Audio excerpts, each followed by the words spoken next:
नमस्कार दोस्तों। आज हम सुनने जा रहे हैं कार्तिक मास महात्म्य का दूसरा अध्याय।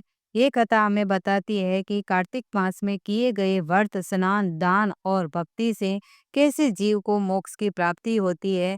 भगवान श्री कृष्ण स्वयं सत्यभामा को इस महात्म्य की कथा सुनाते हैं, जिसमें व्रत, तप और प्रेम का अद्भुत महत्व बताया गया है।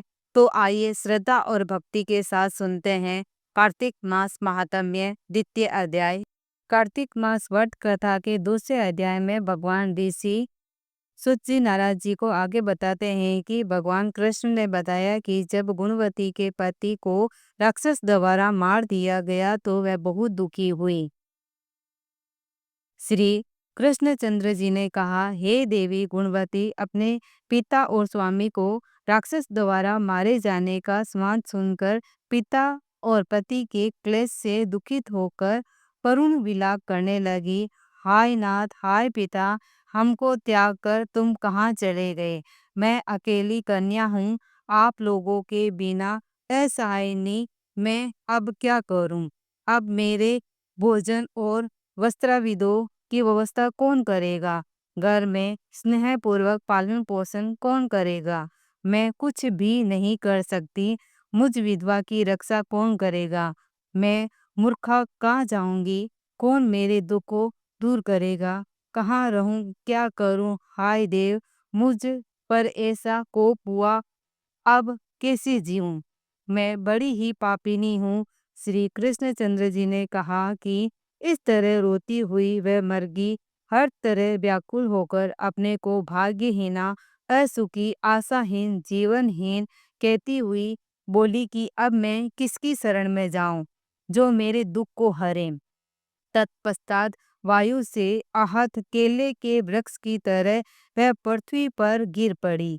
अधिक देर बाद होश में आई, फिर भी अत्यंत करुण विलाप कर बहुत विकल होकर शोक महासागर में डूब गई।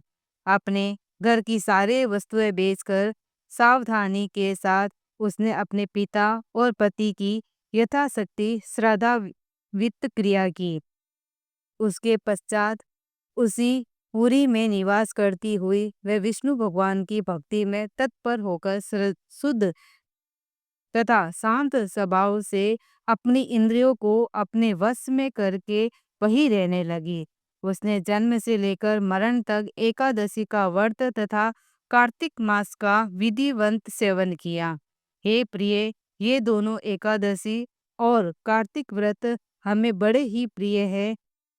भुक्ति, मुक्ति, पुत्र तथा संपत्ति को देने वाले परम पवित्र हैं। जो मनुष्य तुला की संक्रांति रहते हुए कार्तिक मास में प्रातः काल में स्नान करते हैं, वे चाहे पापी ही हो तो भी वे पापों से मुक्त हो जाते हैं। जो मनुष्य कार्तिक स्नान, जागरण, दीपदान तथा तुलसी के वृक्ष की रक्षा करते हैं, वे साक्षात विष्णु भगवान के तुल्य हैं।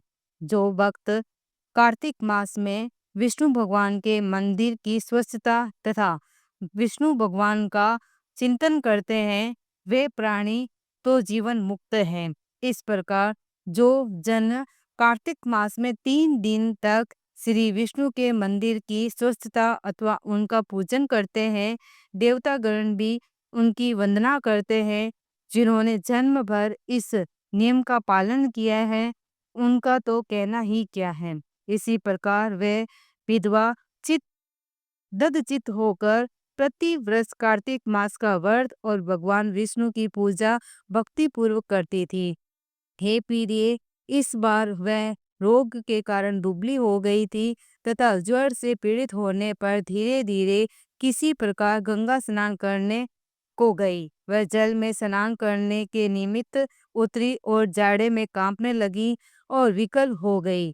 तब उसने आकाश की ओर से अपनी ओर आते हुए एक विमान को देखा, जो शंख, चक्र, गदा और पद्य आदि विविध शास्त्रों से सुशोभित विष्णु भगवान का रूप धारण करने वाला था। रथ पर उनके वाहन गरुड़ की ध्वजा अंकित थी। तब मेरे गण विमान पर चढ़ाकर उस पर चमर डुलाते हुए अप्सराओं से सुशोभित उस गुणवती को बैकुंठ लोक में ले गए। वह गुणवती प्रज्वलित अग्नि की शाखा की तरह उस विवाह में बैठी हुई एकमात्र कार्तिक व्रत के प्रभाव से मेरे समीप आई। इसके अंदर जब ब्रह्मादिक देवताओं के प्रार्थना करने पर मैं इस मानव लोक में आया, तब मेरे गण भी मेरे साथ आए। हे भामिनी, ये समस्त यादव मेरे ही गण हैं।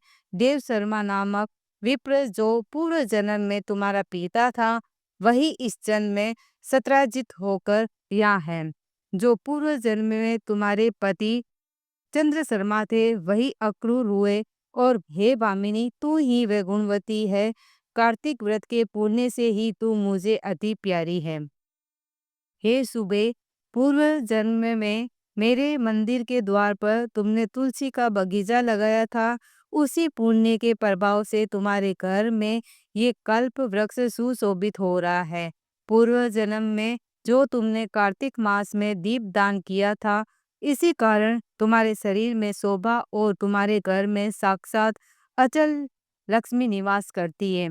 उस जन्म में तुमने जो व्रतादित्य पति स्वरूप भगवान के लिए अर्पण किया था, उसी के फल से तुम इस जन्म में मेरी प्रिय भार्य हुई हो।